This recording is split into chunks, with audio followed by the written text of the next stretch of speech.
नमस्कार दोस्तों, मैं हर्षित सिंह स्वागत करता हूं आपका आपके अपने YouTube चैनल एसएससी वर्ल्ड में। आज हम लोग देखने वाले हैं आपका जो आज 13 तारीख का परीक्षा हुआ है, तो आपका जो परीक्षा में किस तरह के क्वेश्चन हिंदी और रीजनिंग में पूछे गए हैं, उस तरह के मैं क्वेश्चन जो है आपके लिए प्रैक्टिस के तौर पर लाया हूं, ताकि आपके आगे आने वाली परीक्षा जिस बच्चे का भी आगे परीक्षा होने वाला है, वो देख ले कि हिंदी और रीजनिंग के किस टाइप के क्वेश्चन पूछे जा रहे हैं। ठीक है, तो आज हम लोग देखने वाले हैं, तो वीडियो जो होने वाला है मोस्ट इंपॉर्टेंट होने वाला है आपके लिए, तो वीडियो को पूरा देखिएगा।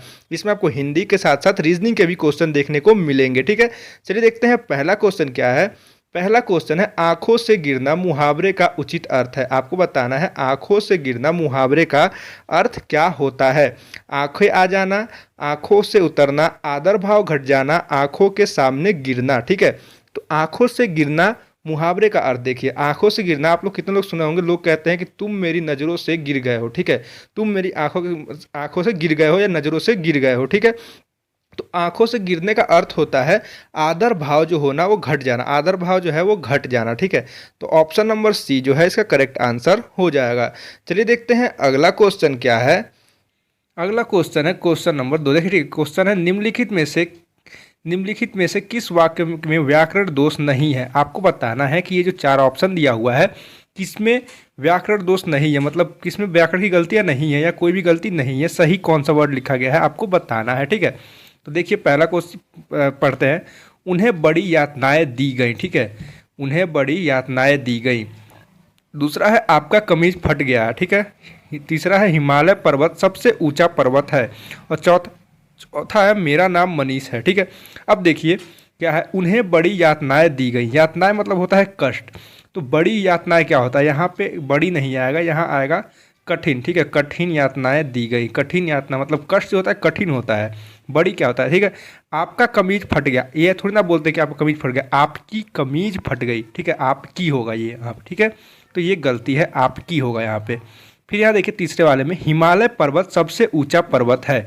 ठीक है, यहाँ पे आप सीधा सीधा पर्वत जो हिमालय लिख देते, तो हिमालय बस लिखा होता है ऐसा कि हिमालय सबसे ऊंचा पर्वत है। यहाँ देखिए पर्वत जो है 2 बार यूज हुआ है, तो हिमालय को बताया गया कि हिमालय पर्वत है, जबकि सब लोग जानते हैं हिमालय जो है वो पर्वत ही है। ठीक है, तो यहाँ पर्वत नहीं आएगा, ऐसा होता है अगर हिमालय सबसे ऊंचा पर्वत है तो सही हो जाता है। ठीक है, अगला ऑप्शन देखिए, अगला है मेरा नाम मनीष है। ठीक है, तो देखिए ये वाला जो ऑप्शन है सही है एकदम, ऑप्शन नंबर डी जो है करेक्ट आंसर हो जाएगा। ठीक है, चलिए देखते हैं अगला क्वेश्चन क्या है।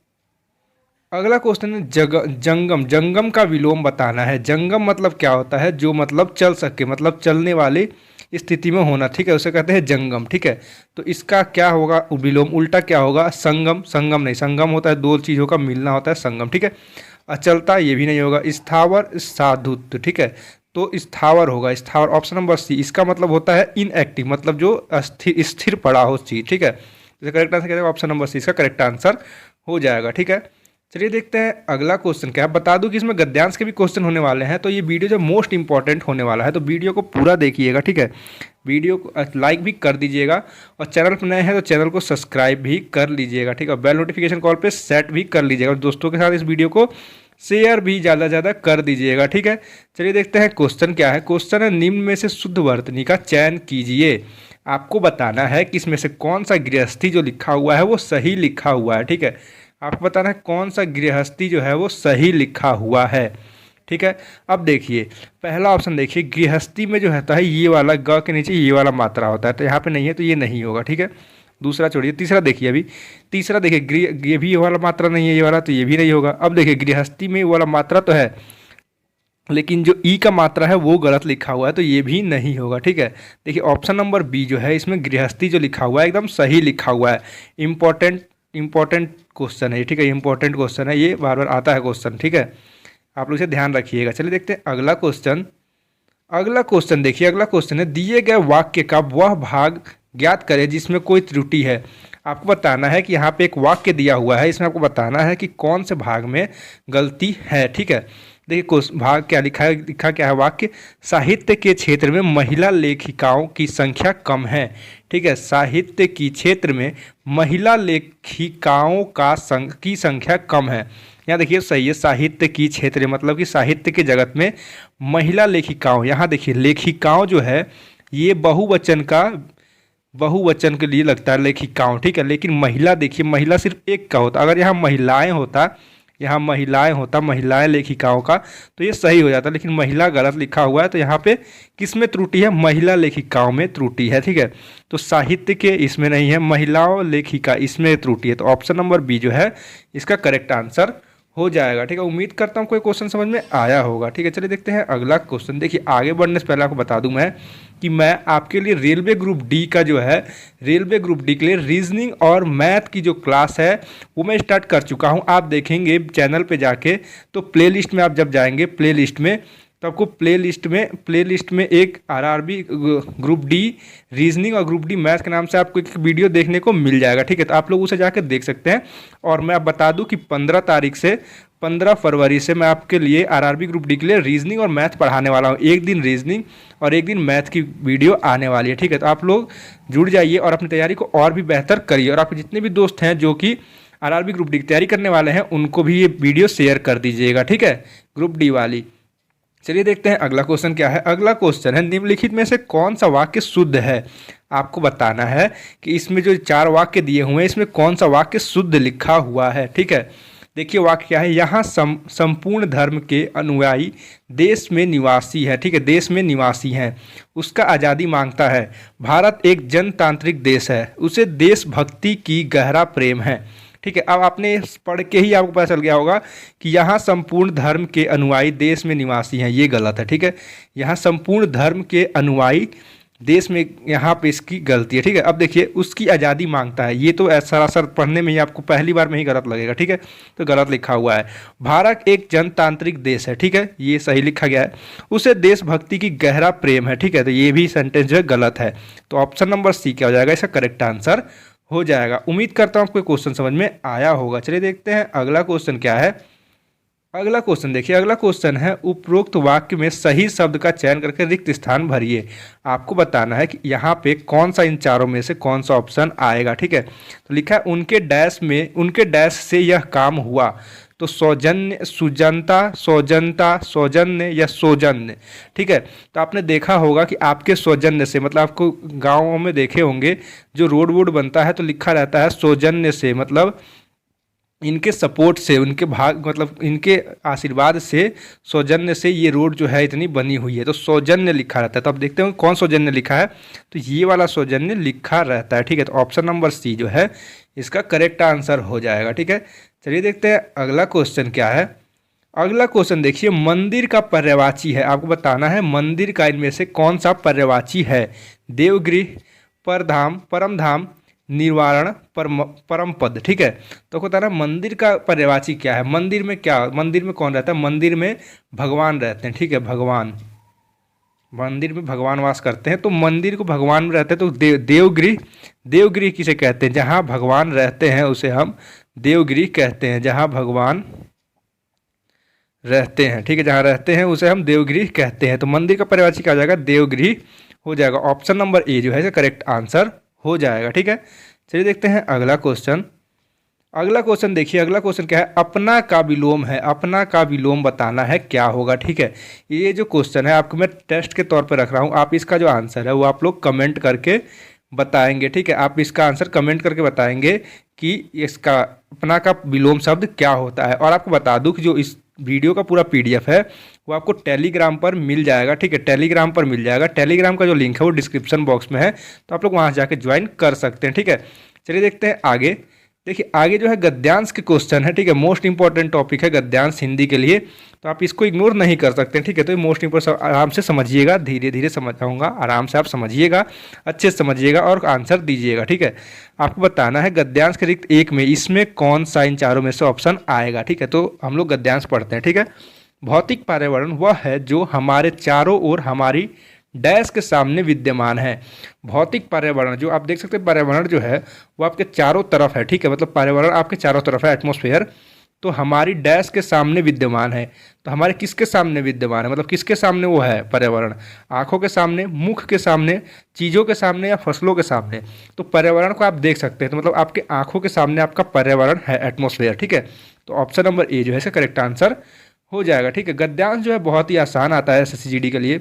आप लोग कोशिश थोड़ा सा पढ़ेंगे, रीडिंग का आपको प्रैक्टिस रहेगा तो आप लोग पूरा गद्यांश एक बार में ही कर देंगे। ठीक है, फिर आगे देखिए, आपको बताना है इसमें दूसरे वाले में क्या आएगा। ठीक है, इसका आगे पढ़िए, जिसे हम अपने डैश से छूकर देख सकते हैं। ठीक है, अब आप इतना ही पढ़े, इतने से ही आपका आंसर आ जाना चाहिए। ठीक है, आप इसे जिसे हम अपने डैश से छूकर देख सकते हैं। आप बताइए, आप कोई भी चीज़ को किससे छूते हैं? अपने हाथ से छूते हैं, आँखों से छूते हैं, या पैरों से छूते हैं, या कानों से छूते हैं? तो आप लोग कितने लोग कहेंगे पैरों से भी छूते हैं, लेकिन यहाँ पे हाथ आएगा। ठीक है, हाथों से आप कोई चीज़ को छूते हैं तो यहाँ पे क्या आ जाएगा? हाथों आ जाएगा। ठीक है, हाथों से छूकर देख सकते हैं। ठीक है, आगे देखिए क्या है, आगे है कि इस तीसरे वाले पे क्या आएगा? गद्यांश 3 के स्थान पर क्या आएगा इन चारों में से? ठीक है, यहाँ से पढ़िए, इसके आभास भी कर सकते हैं। आप लोग उसे छुएंगे हाथ से तो उसका आभास भी होगा कि ये क्या चीज़ है, आगे या क्या चीज़ रखा हुआ है। ठीक है, ये आवरण बहुत सुंदर डैश के रूप में हमारी आँखों में सामने आता है। अब वो जो आप कोई चीज़ छूते हैं तो आपका हाथ महसूस करता है, लेकिन आप जो किससे देखते हैं? अपने दृश्य जो है, आपके सामने जो चीज़ आता है उससे आप बहुत ही हमारी आँखें के सामने रहता है, मतलब आप दृश्य जो उसके आपका आँख के सामने आता है। ठीक है, तो क्या आता है? दृश्य आता है, सपने तो नहीं आता है, साधन भी नहीं आता, समय भी नहीं आता, तो दृश्य इसका करेक्ट आंसर हो जाएगा। ऑप्शन नंबर ए इसका करेक्ट आंसर हो जाएगा। ठीक है, चलिए देखते हैं अगला। अगला है, ये बताना है कि चौथे पर क्या आएगा। ठीक है, अब देखिए आगे पढ़िए, कहीं इसकी सुंदरता बहुत ही डैश होती है। अब कोई आपका सामान छुए हैं, उसको फील कर रहे हैं। ठीक है, मतलब उसको आभास कर रहे हैं और आपके आंख देख भी रही है, तो उसकी जो सुंदरता होती है वो क्या करती है? आपको उसका सुंदरता, कोई सुंदर चीज़ देखेंगे तो आप उसके प्रति क्या होंगे? विकर्षक होंगे, डरावनी होगी, मनमोहक होगी, या कुरूप होगी? तो विस्कर्ष नहीं होगा, डरावनी क्यों होगा? कोई बढ़िया चीज़ आप देखेंगे तो आपको डरावनी थोड़ी लगेगी। कुरूप मतलब होता है बेकार, तो अच्छी चीज़ आप देख रहे हैं तो आपको बेकार कैसे लगेगी? मनमोहक होगी, जैसे आपके मन को मोह लेगी वो चीज़। ठीक है, तो ऑप्शन नंबर सी जो है इसका करेक्ट आंसर हो जाएगा। ठीक है, चलिए देखते हैं अगला क्वेश्चन। तो अगला क्वेश्चन है, देखिए गद्यांश 5 में आपको बताना है कि यहाँ पर क्या आएगा इन चारों में से। ठीक है, तो देखिए, कोई सुंदर चीज़ आपकी मन मोह लेती है, मतलब आपके मन को मोह लेती है, जिसे आज के समय में डैश रूप में निहित किया गया है। तो बताइए किस, आज के समय में किस रूप में निहित किया गया है, मतलब किस रूप में उसे रखा गया है? प्राचीन में, अवश्य में, पर्यटन में, या जरूरी में? ठीक है, तो आपको बताना है कि किस में रखा गया है, तो इसको निहित किया गया, बताइए किस रूप में निहित किया गया? तो प्राचीन में। ठीक है, ऑप्शन नंबर ए इसका करेक्ट आंसर हो जाएगा। ठीक है, उम्मीद करता हूँ आपको ये क्वेश्चन सारा समझ में आया होगा। अगर आया है, वीडियो अच्छी लगी तो वीडियो को एक लाइक जरूर कर दीजिएगा। चैनल पर नए हैं, चैनल को सब्सक्राइब कर लीजिएगा और बेल नोटिफिकेशन कॉल पे सेट कर लीजिएगा। ठीक है, और अपने जितने भी आपके दोस्त SSC की तैयारी कर रहे हैं उसके साथ इस वीडियो को शेयर भी कर दीजिएगा। अगर आप ग्रुप डी की तैयारी करने वाले हैं, अगर आपका अगला टारगेट ग्रुप डी है, तो आप इस चैनल से जुड़ जाइए, क्योंकि मैं आपको यहाँ पे मैथ और रीजनिंग की तैयारी आप मेरे भरोसे छोड़ दीजिए। ठीक है, मैं आपको मैथ और रीजनिंग में एकदम आपको रवा बना दूंगा। ठीक है, एकदम आप मज़ेदार मैथ और रीजनिंग फटाफट सॉल्व करेंगे। ठीक है, देखिए अब हम लोग देखने वाले हैं रीजनिंग के क्वेश्चन। तो रीजनिंग के जो किस टाइप के क्वेश्चन आज के पेपर में पूछे गए हैं वो आप लोग देखते हैं। ठीक है, दिया है क्वेश्चन, देखिए दिया है, दी गई श्रेणी को पूर्ण कीजिए। आपको बताना है, यहाँ पे एक सीरीज दिया हुआ है, आपको बताना क्वेश्चन मार्क जगह पे कौन सा इन चारों ऑप्शनों में से क्या आएगा। ठीक है, तो देखिए सीरीज क्या है, 1, 6, 31, 156, क्वेश्चन मार्क 3906। ठीक है, देखिए 1 से 6 हो रहा है, 6 से 31 हो रहा है, 31 से 156 हो रहा है। जो नंबरों का बीच का गैप है वो काफ़ी धीरे आगे बढ़ते बढ़ते जैसे ज़्यादा बढ़ते जा रहा है। ठीक है, तो इसमें प्लस माइनस तो हम लोग नहीं करेंगे। ठीक है, क्या करेंगे, देखिए अगर हम लोग इंटू कर दें तो क्या हो जाएगा? क्या देखिए 1 से 6 हो रहा है, मतलब अगर हम लोग 6 के गुणा करें तो 1 गुणा 6 कितना होगा? 6, 6 छक्के 36 हो जाएगा, लेकिन यहाँ 31 है तो यहाँ नहीं, हम लोग 6 से 31 से करीब जाते हैं। तो अगर हम लोग 6 पचे 30 हो जाएगा, 6 से गुणा 5 से करें और प्लस 1 करें तो 31 हो जाएगा। ठीक है, तो देखिए 1 से 6 हो रहा है, अगर हम लोग 5 गुणा करें तो 1 पचे 5 प्लस 1 6। ठीक है, 6 हो गया। अब 6 से 31 की तरफ जा रहे हैं तो 6 पचे 30 और प्लस का 1। ठीक है, 31 हो गया। 31 से 156, 31 गुणे 5 कितना होता है? तो 5 और 5 6 15, 155, 155 प्लस का 1 कितना हो जाएगा? 156। ठीक है, मतलब गुणे 5 प्लस 1 गुणे 5 प्लस 1 हो रहा है। अब देखिए 156 गुणे का 5 कर देंगे तो क्या हो जाएगा? 156 गुणे का 5, 156 गुणे 5 होता है ये 780। ठीक है, 780, 780 में 1 ऐड कर देंगे तो क्या हो जाएगा? 781 हो जाएगा, 781 आएगा क्वेश्चन मार्क पर। ठीक है, अब देख लेते हैं 781 आएगा कुछ और आएगा। अगर हम लोग 781 का 5 से गुणा कर दे तो कितना आ जाएगा, देखिए तो आखिरी में 5 आएगा। ठीक है, 5 और 8 5 40 का 0 और 7 5 35 और 35 4 39, 3905 आएगा। ठीक है, 3905 में 5 में 1 ऐड कर देंगे, कितना आ जाएगा 3906 आएगा। ठीक है, मतलब कि क्वेश्चन मार्क पर क्या आ जाएगा 781 ही आएगा। ठीक है, अब देखिए 781 कौन सा ऑप्शन है, तब देखेंगे ऑप्शन नंबर बी जो है इसका करेक्ट आंसर हो जाएगा। ठीक है, उम्मीद करता हूँ आपको ये क्वेश्चन समझ में आया होगा। चलिए देखते हैं अगला क्वेश्चन क्या है। अगला क्वेश्चन देखिए, अगला क्वेश्चन है यदि प्लस का अर्थ माइनस, भाग का अर्थ प्लस, माइनस का अर्थ गुणा और गुणे का अर्थ भाग है तो निम्नलिखित में से कौन सा अभिव्यक्ति मान होगा। ठीक है, आपको बताना है कि ये जो इक्वेशन दिया हुआ है, इक्वेशन का जो साइन दिया हुआ है कोई उस अगर ये जैसे लिखा है वैसे चेंज कर दें तो इसका इक्वल टू क्या आएगा। ठीक है, इक्वेशन सॉल्व करने के बाद क्या आएगा, तो देखिए क्या कह रहा है 45 भाग इंटू, देख कह रहा है इंटू के अर्थ जगह पे क्या आएगा, इंटू जगह पे भाग कर दे। अगर हम लोग 45 इंटू के जगह पे भाग कर दें, भागे 5।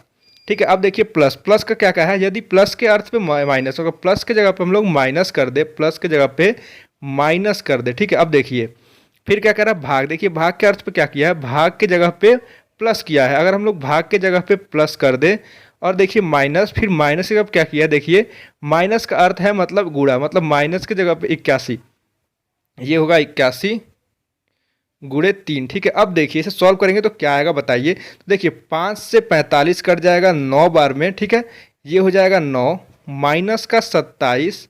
ठीक है, प्लस का 81 इंटू 3 कितना होगा 3, 8 तरीके 24। ठीक है, 243 हो रहा है क्या, देखिए 243, हाँ 243।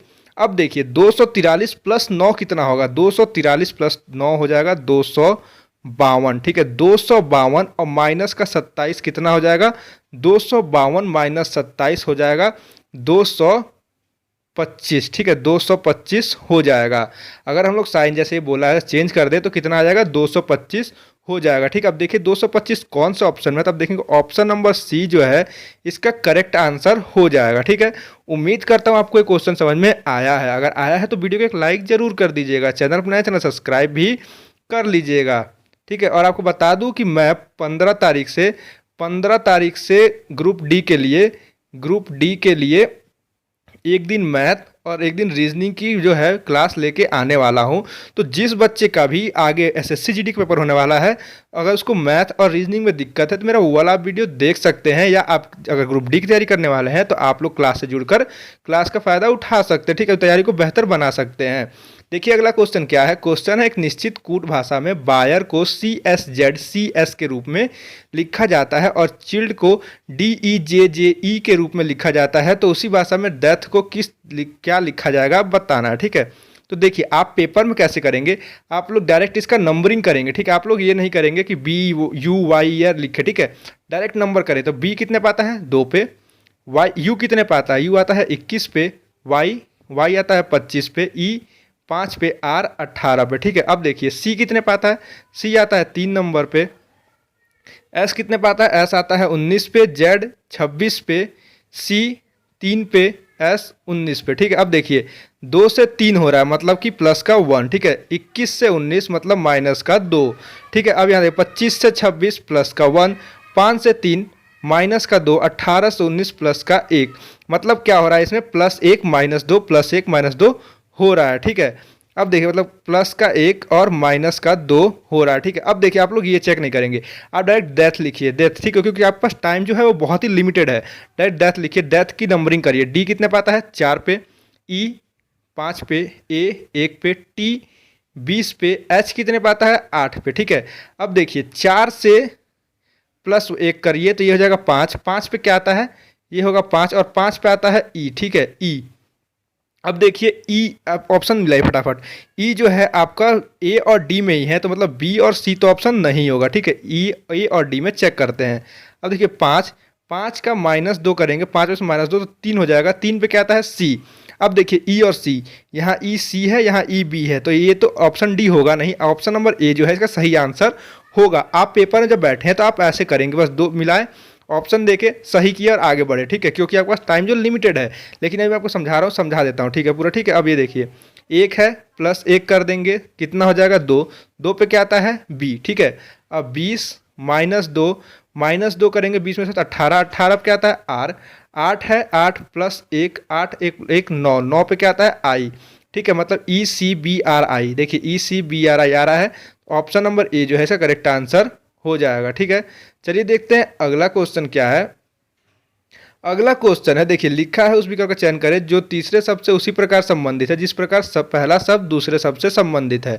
आपको बताना है, देखिए मुंबई का जो संबंध महाराष्ट्र है उस तरह भोपाल का किससे संबंध होगा, आपको बताना है, ठीक है। देखिए महाराष्ट्र क्या है, महाराष्ट्र क्या है, ये कैपिटल है, ठीक है, कैपिटल है, ठीक। महाराष्ट्र का कैपिटल क्या है, मुंबई। महाराष्ट्र का कैपिटल क्या है, महाराष्ट्र का कैपिटल क्या है, मुंबई है। उसी तरह मध्य प्रदेश का कैपिटल क्या है, भोपाल किसका कैपिटल है, मध्य प्रदेश का, तो मध्य प्रदेश का कैपिटल होता है भोपाल। तो यहाँ क्या आएगा, क्वेश्चन मार्क पर मध्य प्रदेश आ जाएगा। ऑप्शन नंबर डी जो है इसका करेक्ट आंसर हो जाएगा। आप लोग जरा कमेंट करके बताइए कि आप लोग कहाँ से ये वीडियो देख रहे हैं, ठीक है, कहाँ से आप लोग ये वीडियो देख रहे हैं, कमेंट करके बताइए किस स्टेट से आप ये वीडियो देख रहे हैं, ठीक है। चलिए देखते हैं अगला क्वेश्चन क्या है। अगला क्वेश्चन है सीटिंग अरेंजमेंट का, मोस्ट इंपॉर्टेंट क्वेश्चन है। इससे आपका 1-2 क्वेश्चन तो आ ही रहा है हर पेपर में, ठीक है। देखिए क्वेश्चन है 6 सहकर्मी ABCD और F एक साथ एक वृत्ताकार मेज पर केंद्र की ओर मुख कर आप एक दूसरे के सामने समान दूरी पर बैठकर भोजन कर रहे हैं। देखिए 6 दोस्त हैं, ठीक है, एक सर्कल गोलाकार मेज पर बैठ कर एक दूसरे के समान दूरी पर भोजन कर रहे हैं। ये हो गया 4 और ये हो गया 5 और एक ये 6, ठीक है। अब देखिए कैसे बैठे हैं, देखिए D E और B के ठीक बगल में बैठा है जबकि C A और F के ठीक बगल में बैठा है। यदि A E के बाईं ओर ठीक बगल में बैठा है, देखिए अब A E यहाँ से देखिए, यहाँ से क्वेश्चन सॉल्व करिए, E को बैठा दीजिए आप यहाँ पे, ठीक है। अब ठीक बगल में मतलब बाईं ओर, बाईं मतलब क्या हो जाएगा, बायां मतलब क्या हो जाएगा आपका लेफ्ट साइड, ठीक है। बाईं मतलब लेफ्ट और दायां मतलब राइट, ठीक है। अब देखिए ठीक बाईं ओर बैठा मतलब कि ए कहाँ बैठेगा, ए बैठेगा यहाँ पे, ठीक है। अब देखिए क्या है, अब आगे क्वेश्चन ऊपर से पढ़िए। डी ई और बी के ठीक बगल में बैठा है, डी जो है वो ई और बी के ठीक बगल में, तो यहाँ तो डी और बी तो बैठ नहीं सकता, तो डी बैठेगा कहाँ, यहाँ पे, और बी कहाँ बैठ जाएगा, यहाँ। तो ये दोनों देखिए दोनों के बीच में बैठ गया डी, ठीक है। अब देखिए जबकि सी ए और एफ के ठीक बगल में बैठा है, सी जो है ए और एफ के ठीक बगल में, तो ए कहाँ बैठा है, यहाँ, ठीक है। तो कौन बैठा है बीच में, सी, सी को यहाँ बैठाइए, एफ को यहाँ बैठाइए, ठीक है। तो ये दोनों के बीच में बैठ गया सी।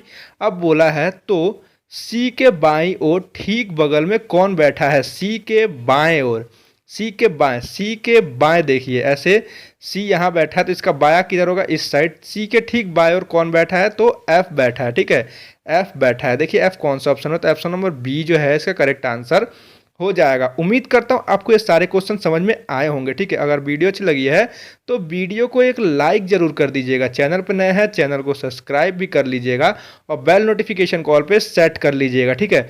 आपके जितने भी दोस्त हैं जो तैयारी कर रहे हैं ग्रुप डी, जो तैयारी करने वाले हैं ग्रुप डी, SSC GD, जिस भी तैयारी करने वाले हैं उसको ये वीडियो शेयर कर दीजिएगा, ठीक है। और मैं आपको बता दूँ एक बार और कि ग्रुप डी के लिए मैं मैथ और रीजनिंग की जो क्लास है वो 15 फरवरी से स्टार्ट करने वाला हूँ, ठीक है। 15 फरवरी से स्टार्ट करने वाला हूँ। तो आपका अगर ग्रुप डी में तैयारी करना है आपको ग्रुप डी के लिए, तो आप लोग मेरे चैनल से जुड़ जाइएगा और आपके जितने भी दोस्त हैं जो ग्रुप डी की तैयारी करने वाले हैं, ठीक है, उनको ये वीडियो शेयर कर दीजिएगा, ठीक है, ताकि वो भी इससे जुड़ जाए मेरे चैनल से, ठीक है, और अपनी तैयारी को और भी बेहतर करे और अपना जो मनचाहा जॉब है वो पा सके, ठीक है। चलिए आज के लिए इतना ही, मिलते हैं अगले वीडियो में, तब तक के लिए धन्यवाद।